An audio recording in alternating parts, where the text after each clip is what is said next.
बिस्मिल्लाहिर्रहमानिर्रहीम। अस्सलाम वालेकुम। आज हम आपके लिए लाए हैं चपली कबाब की रेसिपी।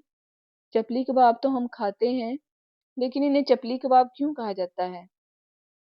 तो ये पेशावर की एक मशहूर डिश है और ये एक रवायती डिश है। इन्हें चपली कबाब इसलिए कहा जाता है कि चपली नाम पश्तो के लफ्ज़ चपरीख से आया है, जिसका मतलब है चिपटा हुआ गोल।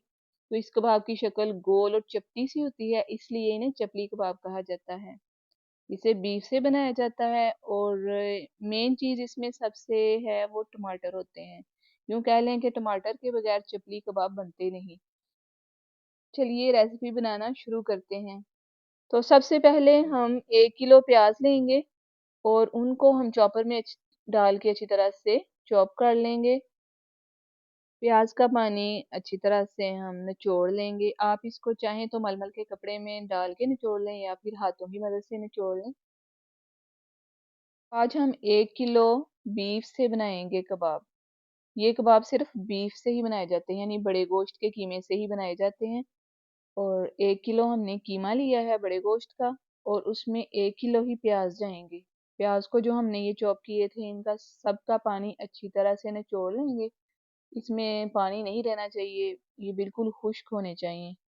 और अब हम बाकी मसाला जात देखते हैं, जिसमें ये टमाटर हैं। तो टमाटर हमने इसमें आधा किलो इस्तेमाल करने हैं।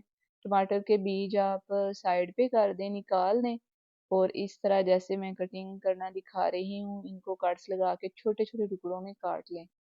7 से 8 हरी मिर्चें लेंगे, उनको भी बारीक बारीक पीस लेंगे। और कीमा जो हमने लिया है वो 80% उसमें गोश्त और 20% चर्बी होनी चाहिए। अब कीमे में प्याज डाल दें और टमाटर डाल दें। अब 3 टेबलस्पून इसमें हरी मिर्च डालेंगे कुटी हुई।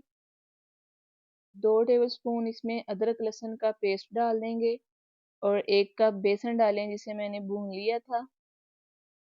ये 3 अंडे हमने लिए हैं। इसमें हम कच्चे अंडे इस्तेमाल नहीं करेंगे, हम इनको फ्राई करके इस्तेमाल करेंगे।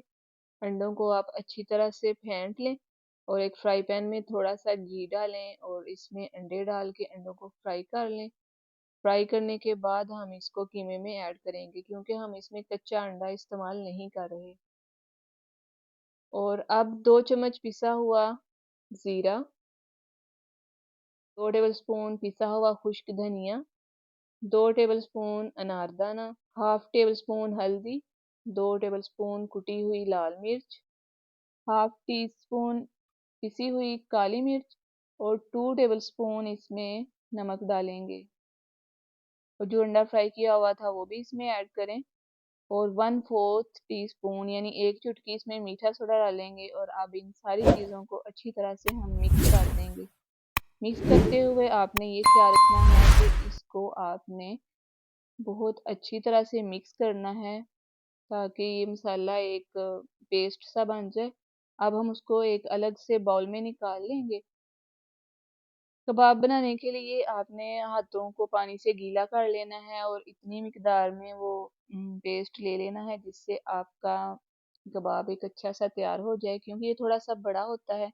इसको आप इसी तरह से हाथों में कबाब की शेप दे लें और फिर हम इसको फ्राई करेंगे।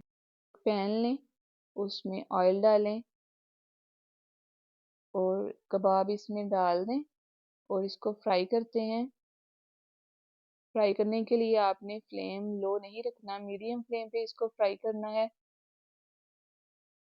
4 से 5 मिनट इसकी एक साइड पक जाए तो फिर हम इसकी साइड चेंज करेंगे। और इसी तरह ही आप बाकी सारे कबाब फ्राई कर लें।